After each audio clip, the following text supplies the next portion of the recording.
जय हिंद फ्रेंड्स। सदगुरु महाराज अड़गड़ानंद के चरणों में सादर चरण स्पर्श। यथार्थ गीता की धारा शुरू हुई, जिसका उद्देश्य है आपको धारा यथार्थ गीता के सार और उसके उद्देश्यों से अवगत कराना। कितना प्यारा शास्त्र है भारत का, कितना प्यारा। भारत कहता है द्विज, द्विज मतलब ट्वाइस बॉर्न। ये भारत की एक इतनी बड़ी विद्या है जिसको भारतवासी खुद ही भूल गए। द्विज, ये भारत की सर्वोत्तम खोज है। द्विज, द्विज मतलब ट्वाइस बॉर्न, दो बार जन्म।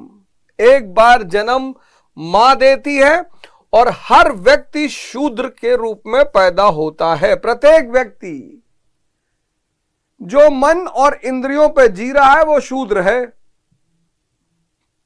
और फिर उसकी मुलाकात होगी गुरु से, प्रकाश से, और फिर इस प्रकाश के संपर्क में आकर वो भी प्रकाश के रास्ते पर चलेगा, दूसरा जन्म देगा गुरु। और तब यह यात्रा शुरू होगी ब्राह्मण तक, यानी ब्रह्म तक। शूद्र से यह शुरू करेगा, फिर वैश्य। आगे मैं गीता में इसी में आऊंगा कि शूद्र, वैश्य, क्षत्रिय, ये स्थितियां हैं उपलब्धि की। ये वर्ग नहीं है समाज का। जो आज जिस तरह से आप समाज देख रहे हो, ये वर्ग समाज का नहीं है, ये साधक की स्थितियां हैं। शूद्र निम्नतम स्थिति है, फिर वैश्य की स्थिति आती है, फिर क्षत्रिय के, फिर ब्रह्म, और फिर आदमी पहुंच गया चेतना पर। द्रौपदी, ध्यान, ध्यान रूपी द्रौपदी। द्रुपद उसका पिता, अचल स्थिति। धृष्टद्युम्न उसका भाई, दृढ़ मन। जो भी ध्यानी होगा उसके 5 पति होंगे। धर्म उसका पति होगा, अनुराग उसका पति होगा, भाव उसका पति होगा, नियम उसका पति होगा, सत्संग उसका पति होगा। आप देखो, जो भी ध्यानी होगा, पिछले प्रोग्राम में मैंने आपको क्या बताया, ध्यान, जो भी ध्यानी होगा उसके 5 पति होंगे। पहला पति होगा धर्म, दूसरा पति होगा अनुराग यानी अर्जुन, तीसरा पति होगा भाव यानी भीम, चौथा पति होगा नियम यानी नकुल, और 5वां पति होगा सत्संग यानी सहदेव।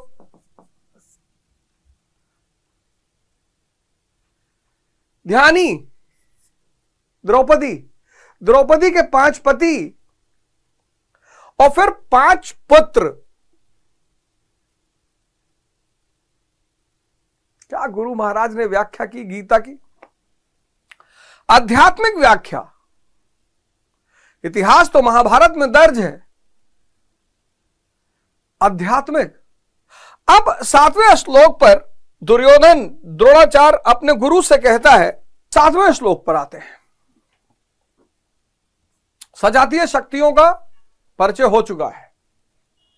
चेकितान कितना बड़ा शक्ति है, जहां भी मन बाहर भागेगा ये उसको खींचकर वापस ईश्वर में लाएगा। पुरुजित, उत्तमौजा, अभिमन्यु, ये सब बड़े बड़े, आपको एक ध्यानी के रूप में अपनी शक्ति का अंदाजा ही नहीं था।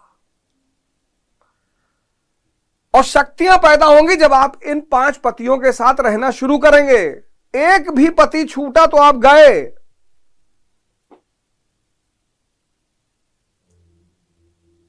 एक भी पति छूटा तो आप गए, आपका विनाश सुनिश्चित है।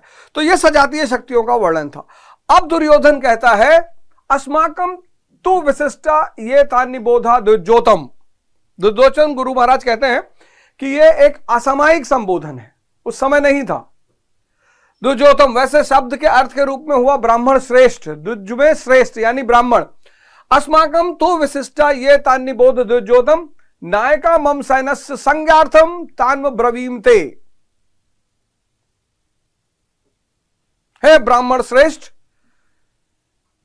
गुरु द्रोणाचार्य, अब मैं आपको अपने नायकों के बारे में अपनी सेना से अवगत कराना चाहता हूं। गुरु महाराज कहते हैं कि जब तक प्रकृति से लेश मात्र संबंध है, लेश मात्र हल्का सा, तब तक द्वैत बना रहेगा।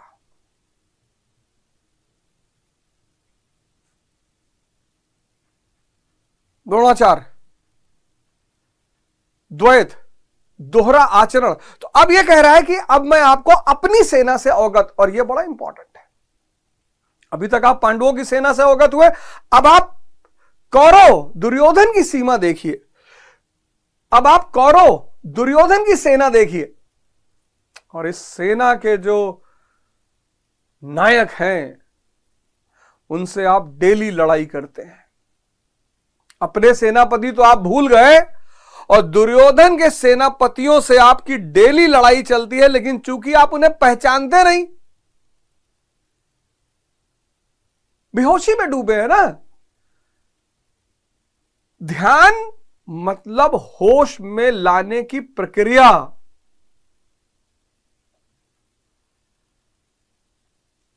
आज जो इस देश की स्थिति है, मतलब हंसता होगा मकाले की आत्मा। वो चाहता था 1835 में मकाले ने यही अपने बाप को पत्र लिखा था।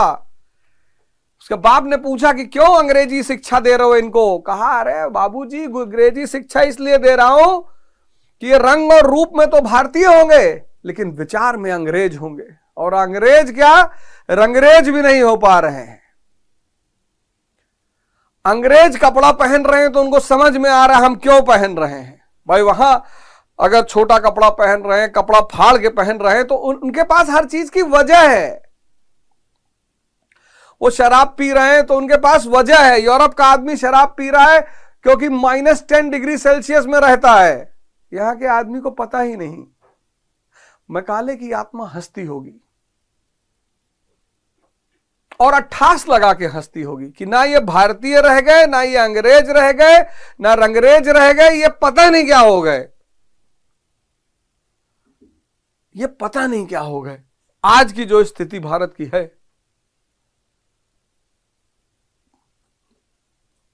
ध्यान अनिवार्य है जीवन में। ध्यान मतलब रोशनी।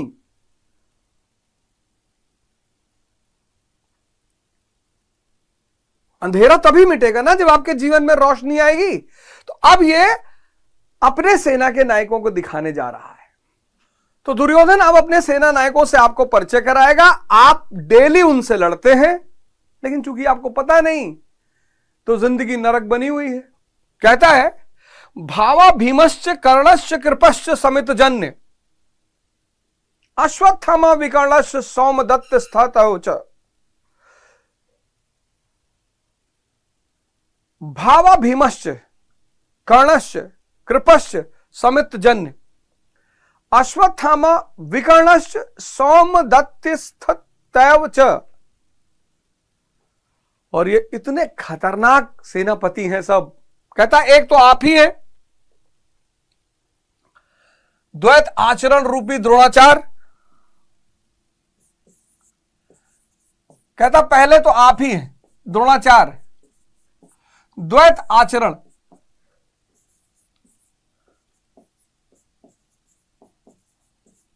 द्वंद्व, क्या पहले तो आप ही हैं। फिर है भीष्म। बड़ी चर्चा हुई है भीष्म की, बहुत चर्चा। ये जिसको समझ में आ जाए, भ्रम रूपी भीष्म।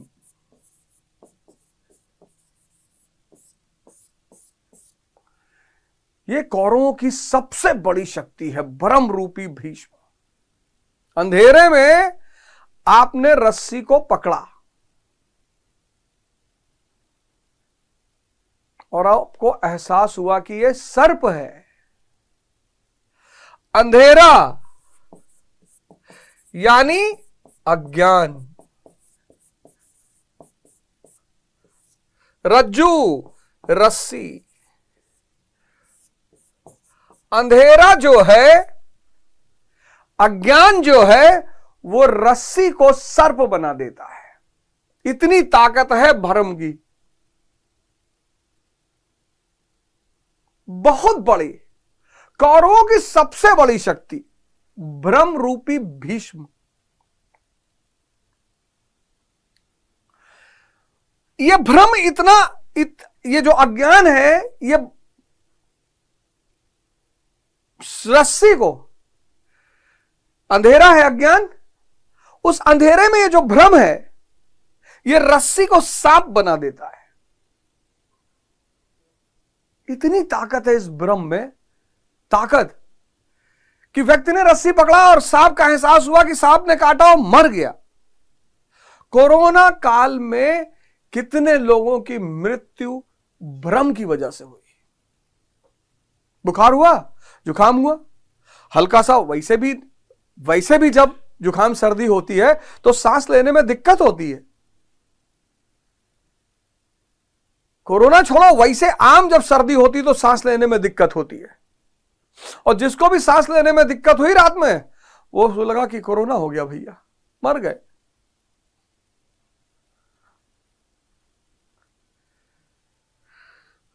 व्यक्ति को लगता है कि झूले से मजा आ रहा है। भारतीय संस्कृति का एक बहुत बड़ा अंग है सावन में झूला। कितना गाना बना सावन और झूले पे। सावन के झूलों ने मुझको बुलाया, मैं परदेसी घर वापस आया। ये जो झूला है ना, इसी पर आज ज्यादातर वाटर पार्क बने हैं, डिज्नीलैंड बना है। और झूले की जितनी स्पीड होगी उतना मन शांत हो जाएगा। तो व्यक्ति को क्या लगेगा कि झूला से मजा आ रहा है।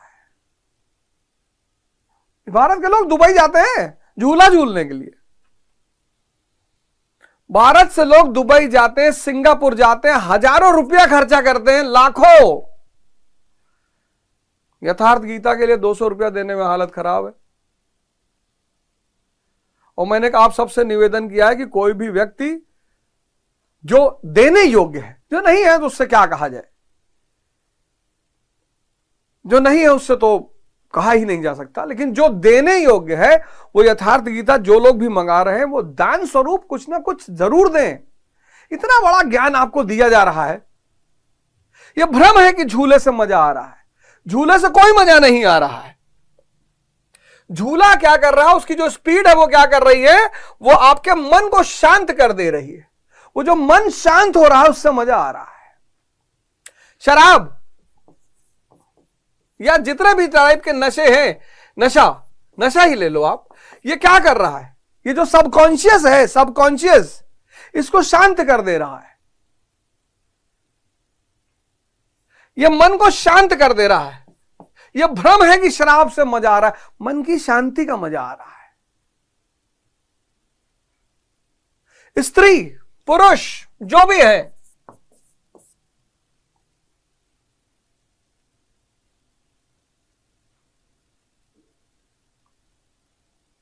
भ्रम,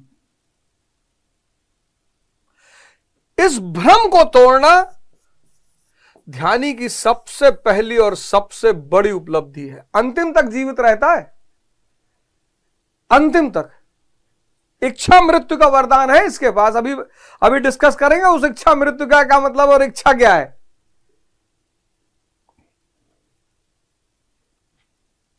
भ्रम, ना तो आपको झूले में मजा आ रहा है, ना आपको नशे में मजा आ रहा है, सब भ्रम है।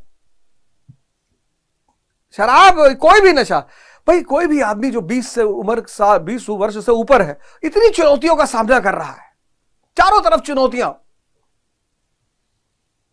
पारिवारिक चुनौतियां, नौकरी की चुनौतियां, विवाह की चुनौतियां, समाज की चुनौतियां, चारों तरफ से चुनौतियों का सामना कर रहा है।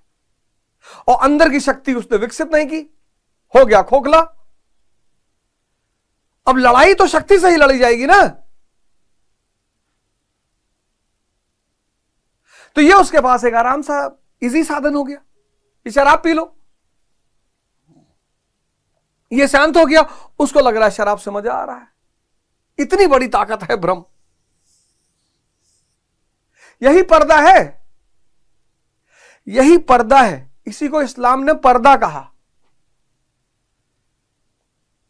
आत्मा और परमात्मा के बीच बस यही पर्दा है, इसी पर्दा को हटाना है। पर्दा नशी को बेपर्दा ना कर दूं तो अकबर मेरा नाम नहीं।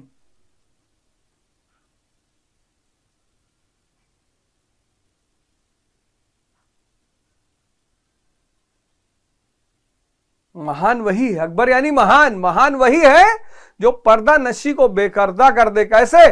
साधना से। तो पहला द्रोणाचार्य और दूसरा बहुत बड़ी ताकत भीम। फिर तीसरा कर्ण। ये कौन है?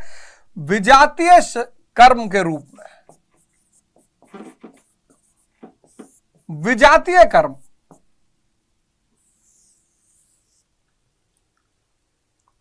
कर्ण ताकतवर है, आपसे सिगरेट पिलवा लेगा, आपको पता ही नहीं चलेगा। आप द्वैत से प्रभावित है, भ्रम से प्रभावित है, आपसे सिगरेट पिला लेगा। कितने लोग हैं? आ रहा है दिसंबर,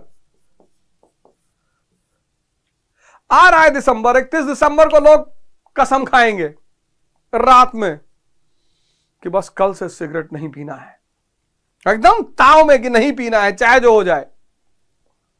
पर चूंकि आपको अपने सेना के बारे में पता ही नहीं, आपको धृष्टद्युम्न के बारे में पता नहीं, चेकितान के बारे में पता नहीं, अनुराग के बारे में पता नहीं, भाव के, आप अकेले इनका शिकार होते रहते। अब कुछ लोग कसम खाएंगे नॉनवेज नहीं छुएंगे, नहीं तो गुरु महाराज बहुत मारेंगे लाठी से, कोई मुर्गा नहीं खाएंगे। अब कुछ लोग कसम खाएंगे 31 दिसंबर को कोई मूवी देखने नहीं जाएगा।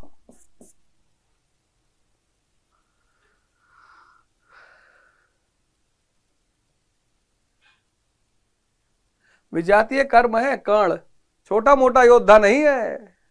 31 को कसम खाएंगे, 12 बजे उठेंगे दूसरे दिन, क्योंकि रात भर नाचेंगे। 1 बजे ये कर्ण कहेगा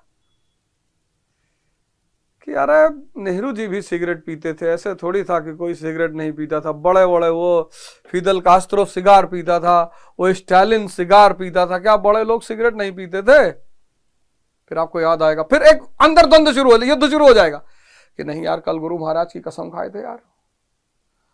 फिर कहेगा अरे यार ऐसे थोड़े कोई एक दिन में छोड़ देता है। गुरु महाराज भी कहते हैं कि आराम से सुधार करना है, एक दिन में जान नहीं देना है। सब यही कह रहा है, सब कुछ यही कह रहा है, पॉजिटिव भी यही कह रहा है, नेगेटिव भी, और आप बैठ के चुपचाप देख रहे, आप देख भी नहीं पा रहे हैं। अरे गुरु महाराज कहते हैं कि ऐसे कष्ट अपने आप को नहीं दिया जाता, भगवान सबको प्यार करते हैं और हम गुरु महाराज के बच्चे हैं, भगवान हमको गुरु महाराज माफ नहीं करेंगे। फिर कहेगा अच्छा चलो डेली एक धीरे धीरे खत्म करो, फिर 2 बजे तक एक सिगरेट पिलवा देगा। इतना बड़ा महारथी है ये कर्ण। विजातीय कर्म, और न जाने कितने चीजों की आप कसम खाते होंगे। सबकी चर्चा तो मैं नहीं कर पाऊंगा, वो तो आपको पता ही होगा। बहुत सारी चीजें होंगी जिसका आप कसम खाते होंगे। ये बना दिया मैंने, सोच लीजिएगा आप क्यों हार जा रहे हैं। आपको अपनी सेना का एहसास नहीं है, और दुश्मन की सेना बहुत ताकतवर है।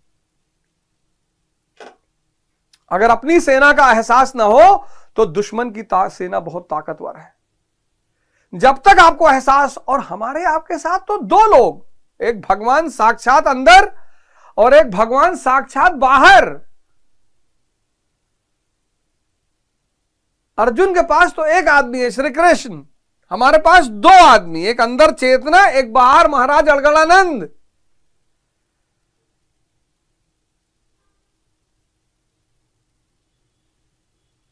तो द्रोणाचार्य भ्रम, द्वैत आचरण, भ्रम, विजातीय कर्म कर्ण,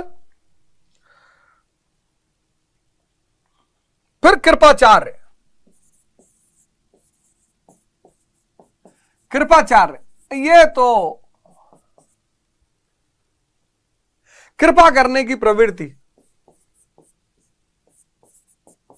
बहुत लोग इसके शिकार हैं, बहुत लोग, मतलब इतने लोग इसके शिकार हैं अनजाने में।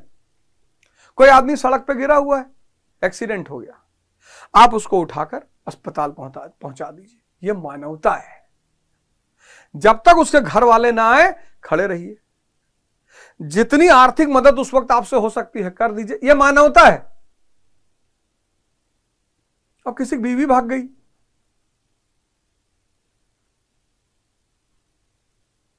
और आप उसके साथ दिन भर बैठे हैं कि नहीं भागना चाहिए था, और गलत बात है। बताओ, तुम 15 साल रखे अपने साथ और पाले पोसे बड़ा किए,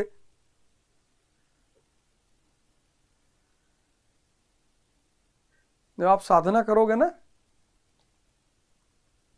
और थोड़ी सी शांति आपके अंदर डेवलप होनी शुरू होगी, तो जो अगल बगल अशांति के क्षेत्र हैं, ये आपके सानिध्य में आनंद लेने लगेंगे, आपके पास अनायास आने लगेंगे, आपको पता नहीं चलेगा क्यों आ रहे हैं। और आ क्यों रहे हैं? आपके पास थोड़ा सा आनंद विकसित हो रहा है, यह आनंद विहीन है। तो जब आपके पास आएंगे तो जो आपके आनंद की धारा है, ये उसको सोख लिया करेंगे, फिर आप डिप्रेशन में आ जाओगे। बहुत सारे स्टूडेंट हैं, अपना काम नहीं करते, अपना साधना नहीं करते, दूसरों की समस्या का समाधान कर रहे हैं। अब तुम्हारा रूप बाटर कह रहा है कि हमारी बुआ का जो है पापस बड़ा झगड़ा चल रहा है, बुआ मकान में हिस्सा मांग रही है,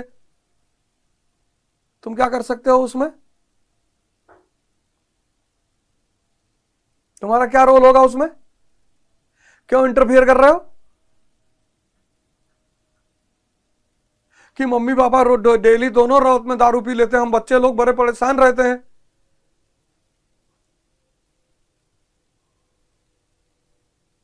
किसी की मदद करो, वो भी अपनी सीमा में। संसार के दुख बांटने की कोशिश मत करो, नहीं तबाह हो जाओगे। यहां राजा महाराजाओं को भी दुख है, यहां ऐसा कोई इंसान है ही नहीं जिसको नहीं है। यही बात तो किसी को समझ में नहीं आ रही है।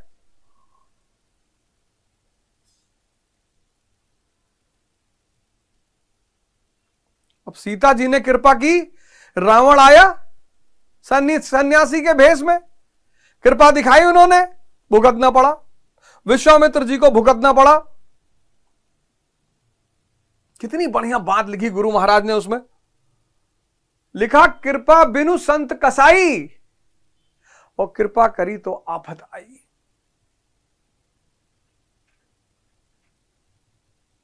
बहुत सारे केस होते हैं, भाई लड़की ने रात में हाथ दिया, भैया मेरा घर है मुझे छोड़ दीजिए, कई सारे केस हुए, और फिर उसने पलट कर केस कर दिया। तो अगर रात में कोई स्त्री आपको कहीं सड़क पे दिखाई पड़ रही तो आप फोन करिए, अपनी गाड़ी में बैठे रहिए, फोन करिए, पुलिस बुलाइए, उससे उसकी मदद करवाइए।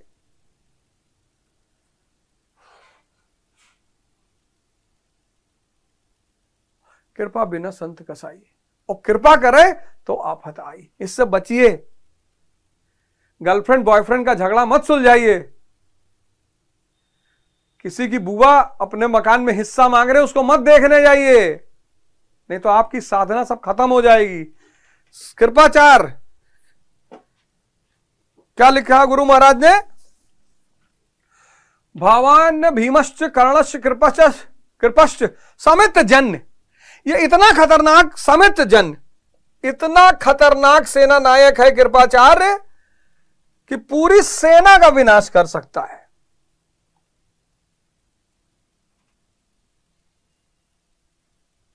पूरी सेना को ऐसा फंसा देगा, आपको ऐसा उलझा देगा कि आप उस दलदल से निकल ही नहीं पाओगे। फिर अगला सेना नायक कौन है? अश्वत्थामा विकर्णश। अश्वत्थामा, बड़ी चर्चा होती है अश्वत्थामा पर। अश्वत्थामा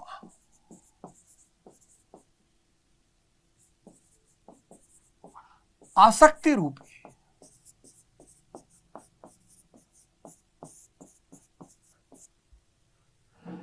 आसक्ति रूप अश्वत्थामा। क्या बात है! पिता कौन है? द्रोणाचार्य। वाह, क्या गुरु महाराज, समझिए। द्रोणाचार्य पिता किसका? अश्वत्थामा का।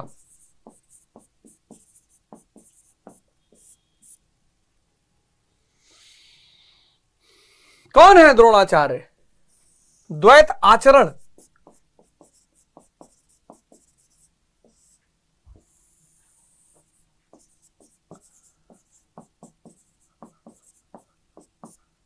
द्वैत आचरण, जब तक द्वैत जिंदा है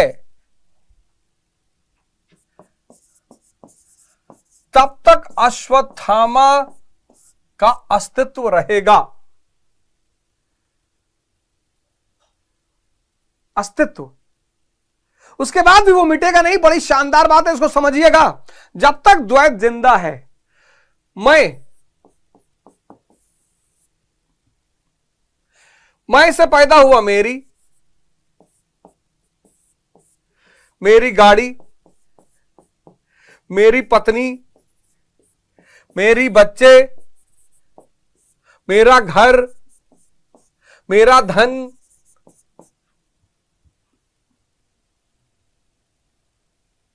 आसक्ति। जब तक द्वैत जिंदा है, मैं मजबूत है। अब अवध ओझा जो है, पैदा हुआ 17 जनवरी 1972 शाम 4 बजे, जिला वाराणसी।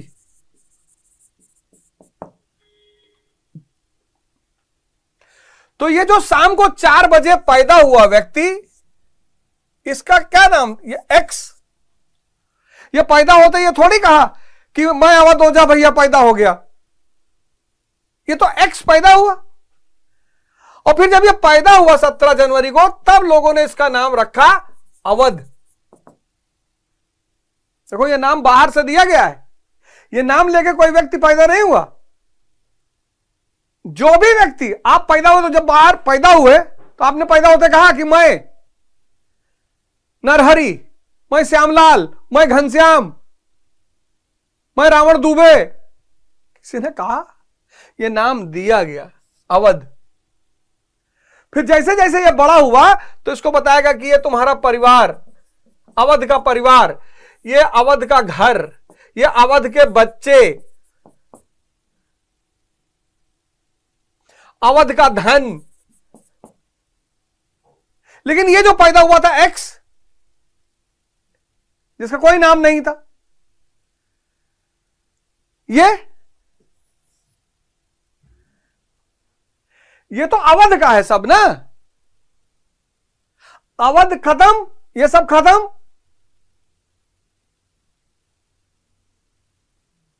ये जो उस दिन पैदा हुआ शाम को 4 बजे 1972, जब पैदा हुआ उस वक्त तो उसका कोई नाम ही नहीं था। इसका सारा ब्रह्मांड है।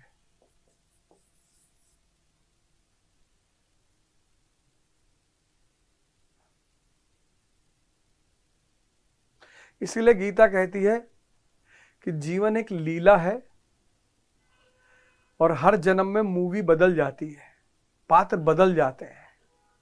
जब अभिमन्यु की मृत्यु हुई और अर्जुन ने कहा मेरा बेटा मर गया, अब मैं नहीं लड़ूंगा, तो कृष्ण ने कहा चलो मिला लाते तुम्हारे बेटे से। लेके गए स्वर्ग। तो जब स्वर्ग में पहुंचे तो अर्जुन भगे अभिमन्यु की तरफ कि बेटा। उसने कहा कौन हो तुम? अरे बोले मैं तुम्हारा बाप अर्जुन। अरे बोले यार बहुत जन्म में हम तुम्हारे बाप बने, जाओ यार फालतू वाला ड्रामा ना करो।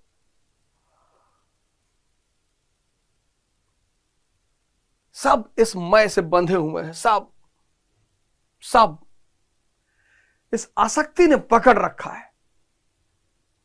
हाय किसी, जैसे ये मैं खत्म होगा, जैसे ये मैं खत्म होगा, ये सब छूट जाएगा। लेकिन भ्रम, अश्वत्थामा यानी आसक्ति,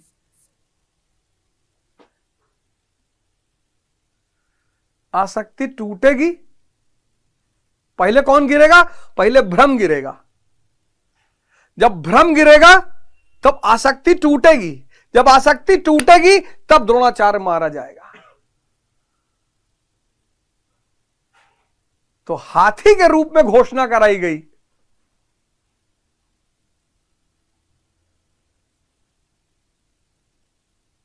अश्वत्थामा, आसक्ति।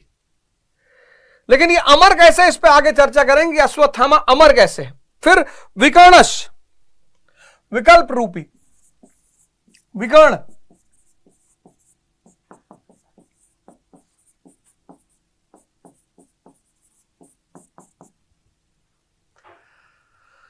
अब ध्यान साधना जैसे जैसे बढ़ती है तो शक्तियां भी बढ़ती हैं, रिद्धि सिद्धियां भी बढ़ती हैं।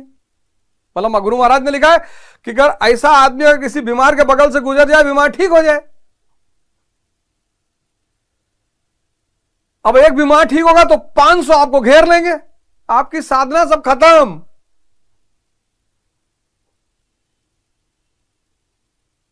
आपकी साधना सब खत्म। माया भी शक्ति देती है। माया ऐसे थोड़ी है, कमजोर थोड़ी है, माया भी शक्ति देती है, रिद्धि सिद्धि। और अगर इन रिद्धि सिद्धियों ने आपको घेर लिया, कल्पनाएं उठने लगी, जब लोग साधना करते हैं, एक्चुअली हमारी आदत है, वो हमारा स्वरूप है, ये हमारा स्वरूप है। हम कोई भी काम करते हैं तो उसका फल हमारे दिमाग में होता है। ऐसे जब लोग ध्यान भी, कोई भी काम दुनिया में अकारण करना नामुमकिन है, और यही ध्यान की सबसे बड़ी चुनौती है, और यही अध्यात्म की सबसे बड़ी चुनौती है। अध्यात्म की सबसे बड़ी चुनौती है, क्योंकि इसे अकारण ये हो ही नहीं सकता। बचपन से हमारे पास एक आदत है,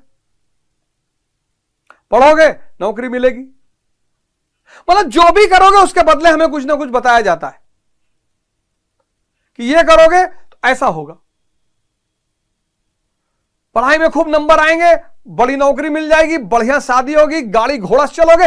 हर चीज के पीछे हमें एक वजह बताई गई है।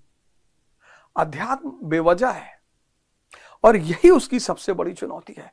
तो जब व्यक्ति इस रास्ते में भी आता है तो विकर्ण, विकल्प, अब ऐसा होगा, अब यहां पे रोशनी जलेगी, अब मेरी शरीर हवा में उठ रही है, परियां आ रही हैं, कोई कहीं कुछ नहीं आता।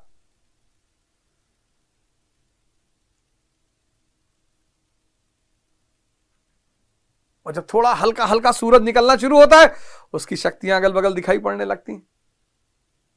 उसमें जो उलझा गया, खत्म। फिर भूरि श्रवा,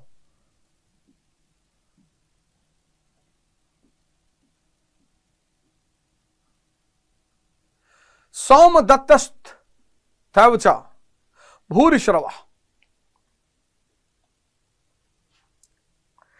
भ्रममयी श्वास। यह तो बहुत बड़ी चुनौती। भूरि श्रवा,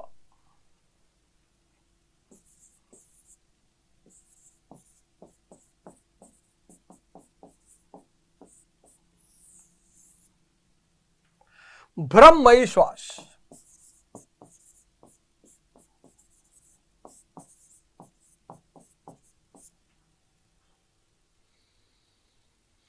बच्चे होते ना, बच्चे क्यों बच्चे? फिर आपने किसी बच्चे से कहा, 5-6 लोग बैठे हो, आपने कहा ये जो बच्चा है बबलू, ये घर का सबसे होनहार बच्चा है, हम सब इसे मानते हैं, और इतना बढ़िया लड़का पूरे खानदान में पिछले 3000 साल में नहीं पैदा हुआ।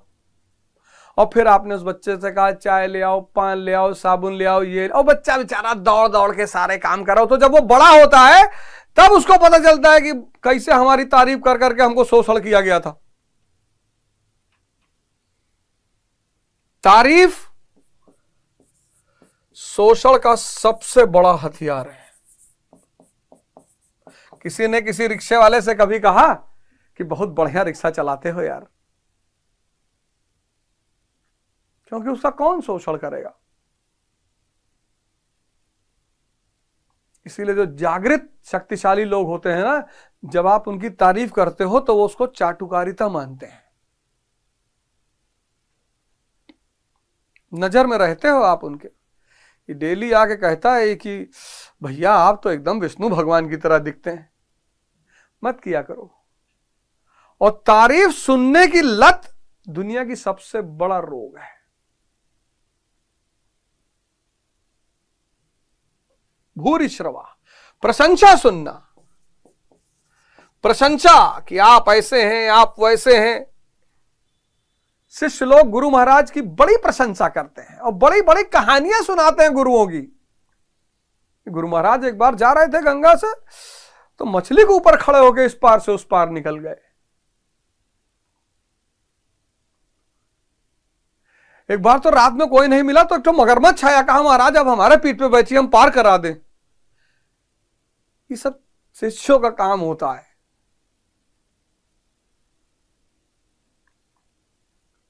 ये दुनिया का सबसे बड़ा रोग है और साधना का क्षय करता है। ये बहुत खतरनाक। तो पहला कौन? पहला कौरव की सेना का पहला सेनापति द्रोणाचार्य, द्वैत। दूसरा उससे भी ज्यादा खतरनाक भीष्म। तीसरा कर्ण, विजातीय कर्म। चौथा अश्वत्थामा। पांचवा विकर्ण। छठा भूरिश्रवा।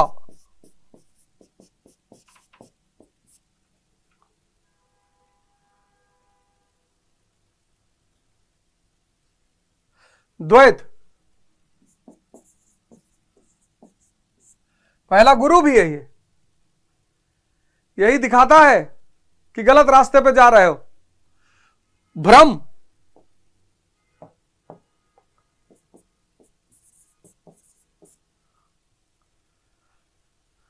विजातीय कर्म,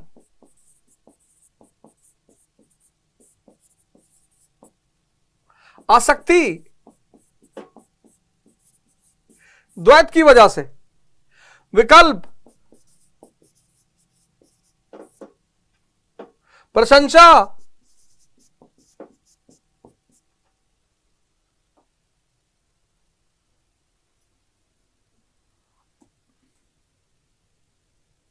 सारे विकारों का उद्गम यहां से है, भ्रम से। सारे विकार।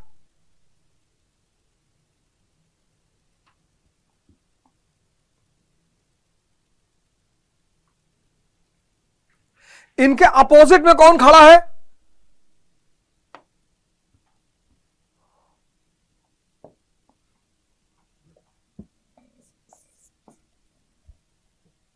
इनके अपोजिट में सेनापति है अर्जुन, अनुराग,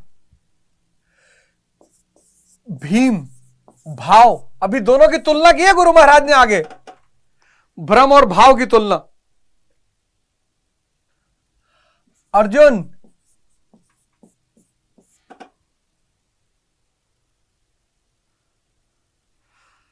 अब द्वैत को कौन मारेगा? अब कौन किसको मारेगा, यह बड़ा इंपॉर्टेंट है।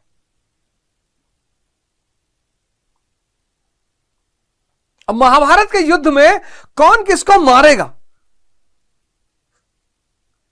इसका भी ग्राफ बनाएंगे। भीष्म को अर्जुन नहीं मारेगा, भीष्म को शिखंडी मारेगा।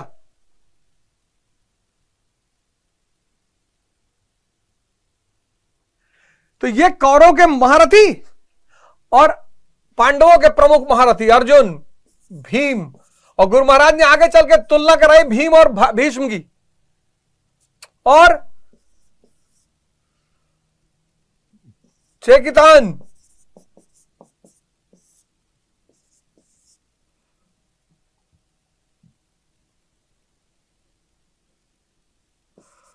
पुरुजित,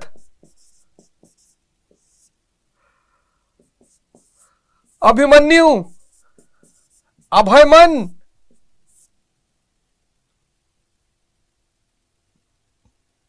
दोनों सेनाएं आमने सामने खड़ी हैं। आपने कभी इस तरह से सोचा कि ये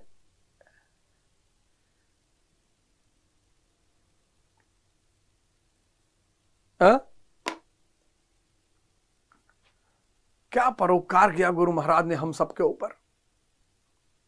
हमें पता ही नहीं था, ना तो अपनी शक्तियां पता थी और ना ही हमें अपने विरोधी पता थे। कितना बड़ा ग्रंथ है गीता। ना तो हमें अपनी शक्तियां पता थी और ना हमें अपने विरोधी पता थे। किस पे काम करते हैं हम? तो आज का आदमी किस पे काम कर रहा है? मोटिवेशन पे। वो एक अलग शराब है।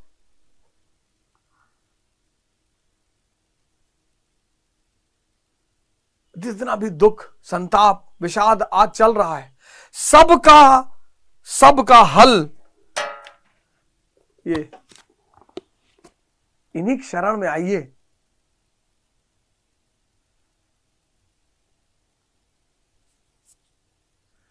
देखिए, आपको पता था अपनी शक्तियों के बारे में। और अब आगे आगे डिस्कस करें कौन किसको मारेगा, द्रोणाचार्य को कौन मारेगा, किस पे आपको ज्यादा काम करना है। भीष्म को कौन मारेगा, कर्ण को कौन मारेगा।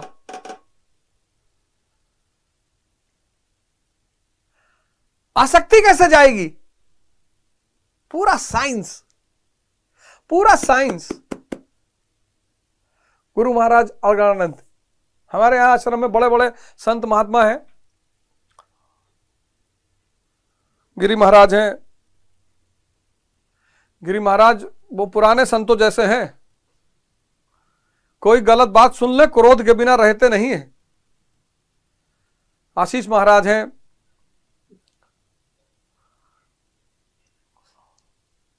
आशीष महाराज एकदम बुद्ध की तरह हैं, आपको हमेशा मुस्कुराते हुए मिलेंगे। नाराज भी होंगे तो भी मुस्कुराते हुए मिलेंगे।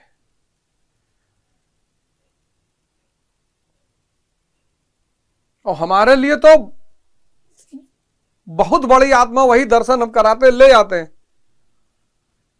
दीपक बाबा हैं।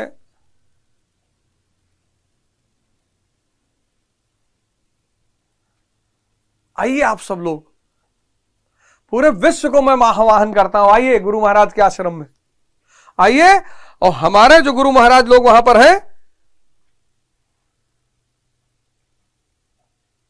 उनको सुनिए।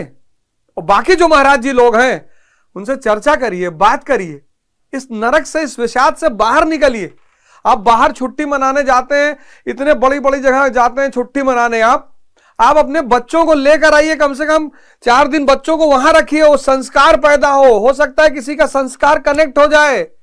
अपने बच्चों को दिखाइए कि बेटा ये आनंद का स्रोत यहां से बहता है।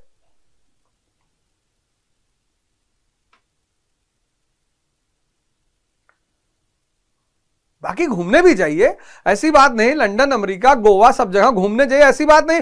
गोवा में जाके ध्यान करिए। बिना ध्यान के गोवा मत जाइए, क्योंकि गोवा में आपका दुर्योधन बहुत हावी हो जाएगा। दूषित धन वो बाहर की तरफ भगाएगा ले जाके आपको, और फिर गोवा से आप यहां आ जाएंगे, फिर परेशान करेगा। गोवा में कौन है? दुर्योधन ज्यादा मिलेंगे आपको। दुर्योधन आपका बहुत हावी हो जाएगा। भीष्म बहुत शक्तिशाली हो जाएगा गोवा में।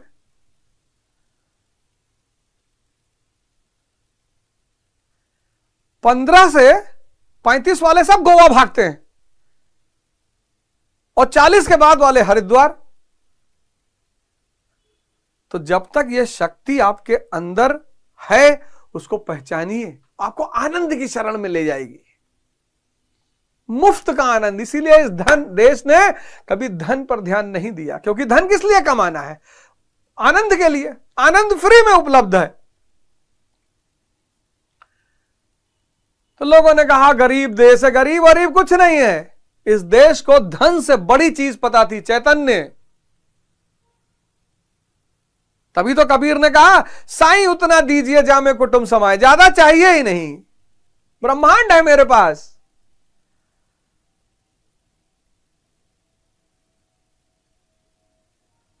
लेकिन दुनियावी काम में अब ब्रह्मांड देके आलू खरीदोगे, सोना देके भिंडी खरीदोगे।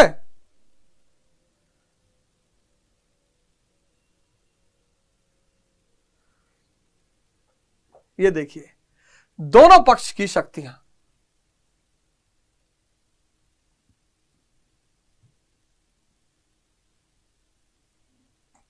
शुरू करिए साधना। 6 महीना अपने आप को समय दीजिए, 6 महीना, और ये सब ग्राफ बना के लटकाइए अपने कमरे में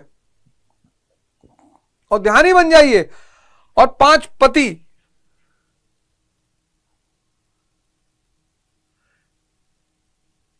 इन 5 लोगों से विवाह कर लीजिए, धर्म से, अनुराग से, भाव से, नियम से, सत्संग से, और अपने साधना पथ की